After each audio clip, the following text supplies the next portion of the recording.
Have you ever dreamed of flying in business class or first class without paying thousands of dollars? Or staying at luxurious 5-star hotels without breaking the bank? Here's the secret: credit cards. Yep, those plastic cards in your wallet could unlock a world of luxury if you use them the right way. In this video, we'll cover everything you need to know about credit card points and rewards. When it comes to credit card rewards, there are two types of cards: cashback cards and points cards. Cashback cards are simple. Every dollar you spend earns you a percentage back. For example, let's say that you have a card that offers 2% cash back on every purchase. If you spend $100, you'll get 2% of that, or $2 back. You'll be given this reward either in the form of statement credit or it will be deposited into your bank account. Points cards, on the other hand, give you points for every dollar you spend. For example, let's say that you have a credit card that gives you 2 points for every $1 you spend. If you spend $100,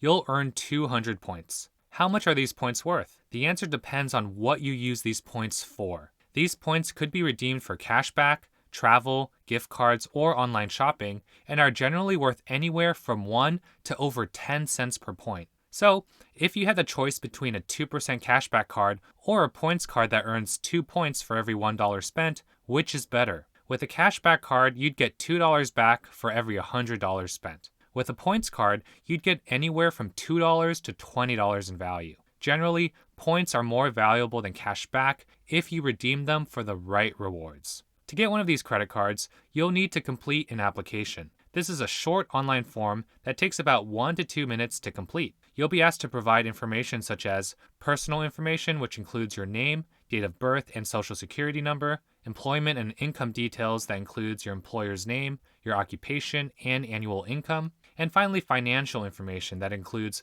your monthly housing payment and other monthly expenses. Your credit score plays a huge role in determining whether you'll be approved for the best cards that provide the most rewards. A credit score is a number from 300 to 850 that represents how likely you are to repay borrowed money. Generally, a score of 700 or above gives you a great chance of getting approved. Your credit score is based on your credit history. The most important factor is whether you have been making payments on your loans, credit cards, and mortgages on time. Another factor that determines whether you'll be approved is how many new credit cards you've opened recently. It's best to avoid opening too many credit cards in a short period of time. So, how do you actually get credit card points? There are two ways. The first is by simply spending money on your card. Depending on the card, you can earn anywhere from 1 point per dollar spent to 5 or even more points per dollar in specific categories such as travel or dining. The second way is through sign-up bonuses.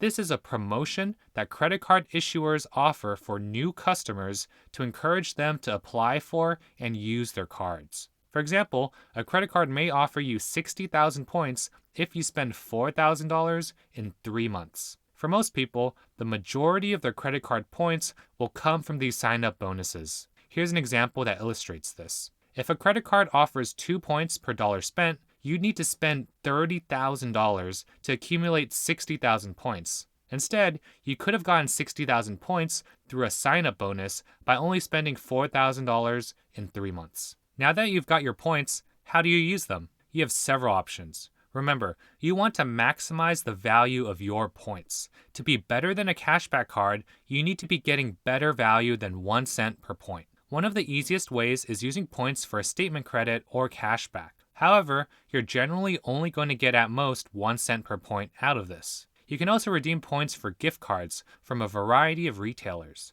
Again, this will probably only get you at most 1 cent per point. Some credit cards have shopping portals where you can use your points at major online retailers. This will probably still only get you at most 1 cent per point. Now, here's where it starts to get good. Many credit cards offer a travel portal where you can book flights, hotels, and car rentals using points.